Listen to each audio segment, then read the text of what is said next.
Ah, you are here. I was worried the previous tale had subdued your curiosity for my collection.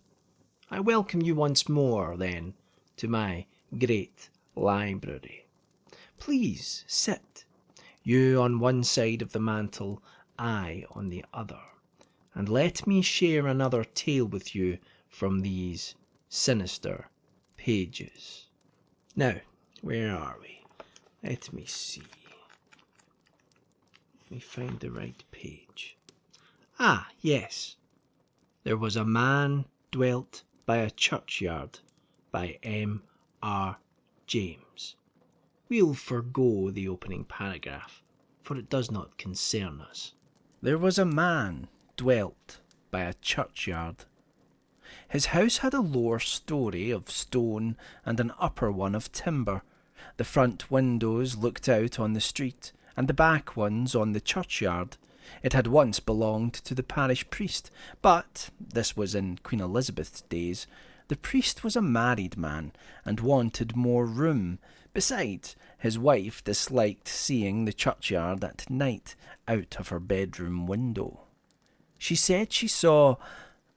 but never mind what she said. Anyhow, she gave her husband no peace till he agreed to move into a larger house in the village street, and the old one was taken by John Poole, who was a widower and lived there alone. He was an elderly man who kept very much to himself, and people said he was something of a miser. It was very likely true.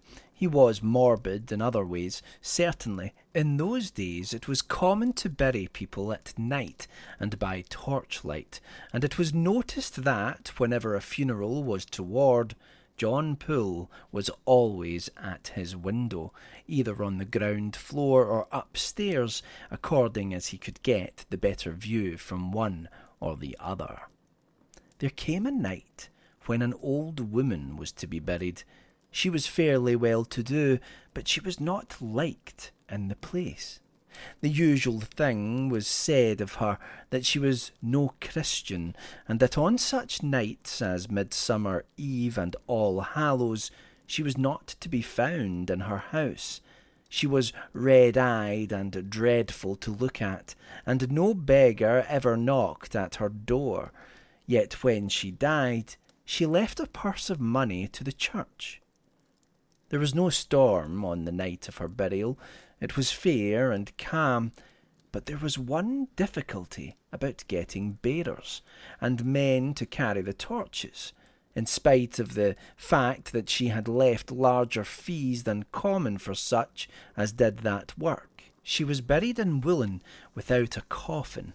No one was there but those who were actually needed, and John Poole watching from his window.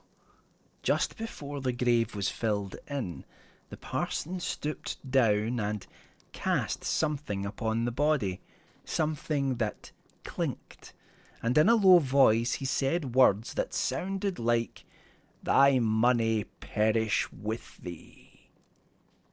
Then he walked quickly away, and so did the other men, leaving only one torch-bearer to light the sexton and his boy while they shovelled the earth in. They made no very neat job of it, and next day, which was a Sunday, the churchgoers were rather sharp with the sexton, saying it was the untidiest grave in the yard. And indeed, when he came to look at it himself, he thought it was worse than he had left it.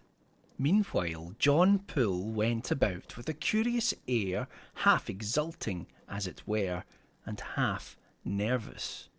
More than once he spent an evening at the inn, which was clean contrary to his usual habit, and to those who fell into talk with him, there he hinted that he had come into a little bit of money, and was looking out for a somewhat better house. "Well, I don't wonder," said the smith one night. "I shouldn't care for that place of yours. I should be fancying things all night." The landlord asked him what sort of things. "Well, maybe somebody climbing up to the chamber window, or the like of that," said the smith. "I don't know. Old Mother Wilkins that was buried a week ago today, eh? Come, I think you might consider of a person's feelings, said the landlord. It ain't so pleasant for Master Poole, is it now? Master Poole don't mind, said the smith. He's been there long enough to know. I only says it wouldn't be my choice. What with the passing bell and the torches when there's a burial, and all them graves lying so quiet when there's no one about. Only they say there's lights.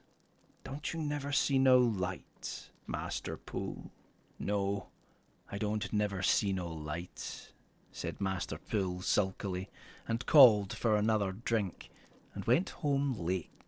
That night, as he lay in his bed upstairs, a moaning wind began to play about the house, and he could not go to sleep. He got up and crossed the room to a little cupboard in the wall. He took out of it something that clinked, and put it in the breast of his bedgown. Then he went to the window and looked out into the churchyard. Have you ever seen an old brass in a church with a figure of a person in a shroud? It is bunched together at the top of the head in a curious way.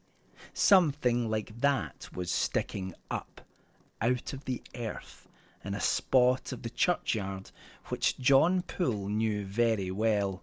He darted into his bed and lay there very still indeed. Presently, something made a very faint rattling at the casement.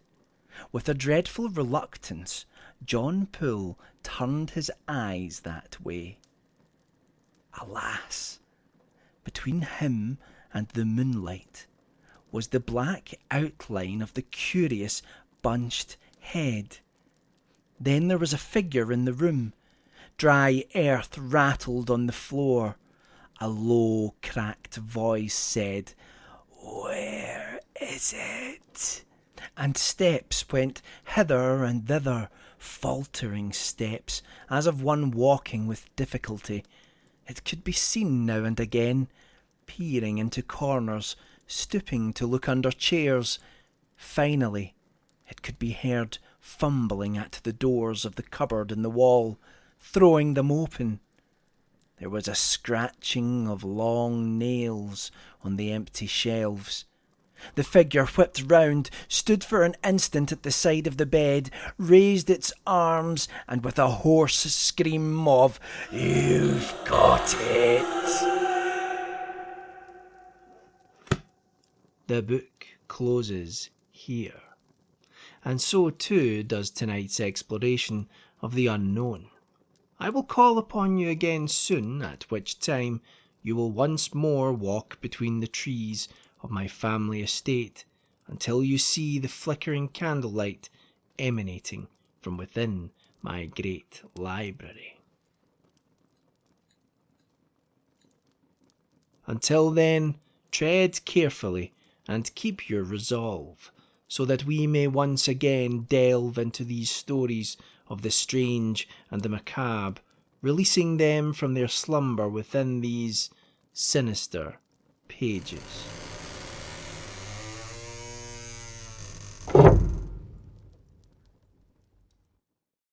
Sinister Pages and all Ghastly Tales shows are made possible by our amazing Patreon subscribers. Head over to patreon.com/Michael Whitehouse to support the show.